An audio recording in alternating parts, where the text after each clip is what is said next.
We've come together as a committee and a union to try and fight out one of the biggest things is 68 is too late. Which is obviously our biggest challenge, I'd say, at the minute. Facing our membership, working to the ripe old age of 68 is far too much. Pensions and the campaign of 68 is way too late, because it is. Anyone that thinks 68 to retire as a prison officer is a reasonable time has never actually been a prison officer, they've never done our job, they've never done our role and worked on the landings, because if they'd had, they would know that 68 is far too late to be in this kind of job. We are emergency frontline uniformed workers, often forgotten about. The media tends to sort of hide a lot of our stories. We do a lot of dangerous work, a lot of stressful work, and working to an age of 68 is just too late. Let's get the voice out between all the staff. I think if all staff become unified and stand together and say actually 68 is far too late, then I think that's what we need. Having one message to say 68 is too late and we deserve the right to retire with dignity at 60. I've been a prison officer for 15 years now. I'd probably have to do another 33 years if I went to that stage. That would be 49 years. It just doesn't seem reasonable, really. I wouldn't want my grandparents rolling around in the 60s, and I don't think we should have to either. Far, far too late. We need to retire a lot earlier. I'm one of the lucky ones. I've just partially retired, but 4 or 5 years ago, I assisted at Bedford when they'd had a concerted discipline, and my body at 55 was shattered then. So at 68, you're not physically able to be able to do it. And I'm nearly 60 now, and I would struggle in some landing situations.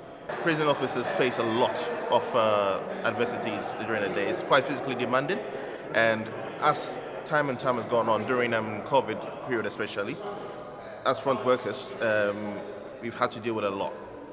Speaking from the private sector and in the immigration side of prison services, yes, we deal with a lot more for a plethora of different people coming through that we have to handle.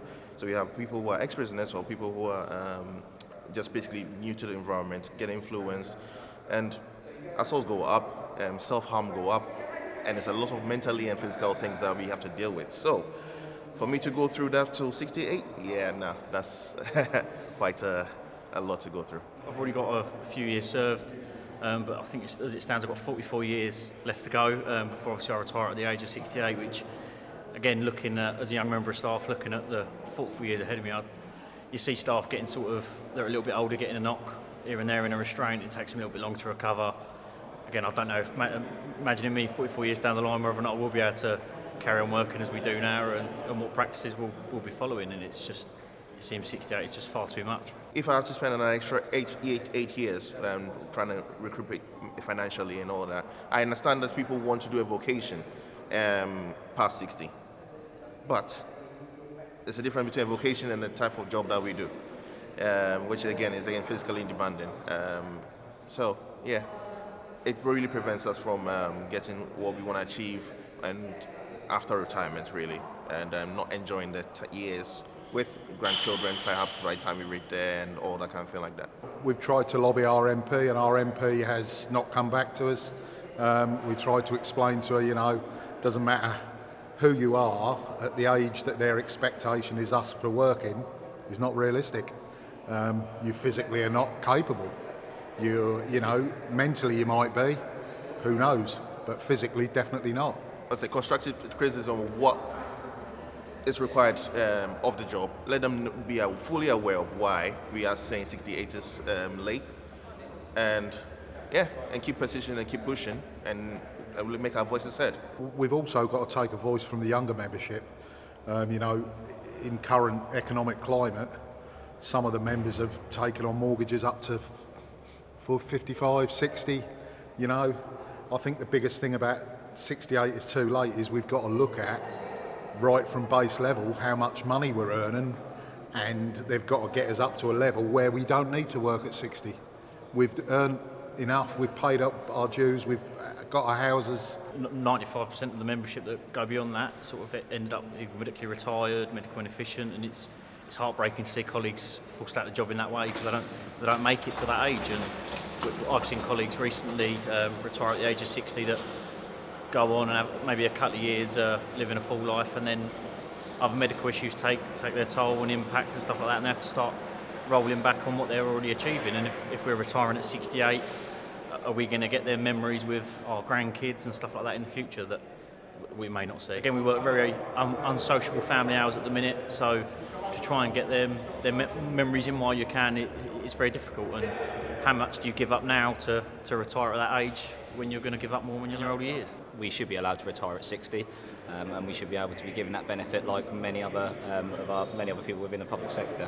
We sort of fade into the background when it sort of comes to mental health, and we are the forgotten service. A lot of what we do it stays behind the four walls, and unfortunately the public don't get to see it, and it can be very difficult for us to know what's going on behind four walls. Again, we struggle to see what's going on in other prisons. We're very closed off to what we see in Hampton's high security estate as much as they're closed off to what they see happens in the young person's estate. So it is very difficult for the public to understand what we do, and it's about us pushing that message out there for our MPs, through other sort of lobbies and stuff like that. I'm part of a justice or union committee for my local area, talking to them. They've had their eyes open to what job we actually do. They're very supportive to our campaign, but again, it's pushing that message out to say what we actually do and why we feel we deserve the right to retire at 60. So I think obviously getting people on camera, like as you're doing now, making sure that we actually get the voice out there, engaging our MPs, making sure that we're doing the right thing, and just making people aware of what we do really is most important. We do really difficult jobs in very difficult times, and making people more aware. Contact your MP, write a letter to your MP, invite them into your jail, let them see what we do. Give them a demonstration of use of force, show them what we would be dealing with. Because ultimately, could you be rolling around the floors at the ripe old age of 68? I wouldn't expect my nan to be down on the floor bending someone up, and I don't think I'd be at the age of 68, but wanting to be in that position. Again, we've got members at the age of the minute of sort of 58 that are starting to wind back, starting to slow down, and we're going to be saying to them, at the age of 68, you're going to be going in on a 7-foot, 17-stone prisoner that's going to be coming at you full hog, and you're 68 years of age. I don't know, how can we expect that of someone? I'm here because I want to say 68 is too late. I'm 54 today. It's my birthday. And I was on the floor last Sunday rolling around. I'm too old for it at 54. Can't do it at 68. It's too much to ask. You don't expect the police to be running around chasing villains at 68 years old, and it's grossly unfair to expect us to look after some of the most violent criminals in the UK at 68 years old. I joined the service in 2005. I've worked with a number of people that were pre-fresh start, people that had classic pensions, premium pensions, all very, very confusing. And there's people on different pay grades doing different things. I feel very privileged to be on a slightly better than some and not as good as others. But I think the most important message for us is we want unity and we want to be able to retire at 60. It's just unrealistic. 68, it's not feasible. 60's an ask, 68, inconceivable. You've got to contact your MP, harass your MP. They're there for us. We don't use them enough, and we have to get it out in the press, and we have to start making a stand as a group to tell the prison service it's just not acceptable. I think it's an unrealistic expectation to expect somebody to work at 68. And the way the example I've always met when I've met previous secretaries and ministers when I say about it is that if I was wandering down the street as a 68-year-old and saw a 20-year-old youth assault me or assault somebody, there'd be an absolute public outcry.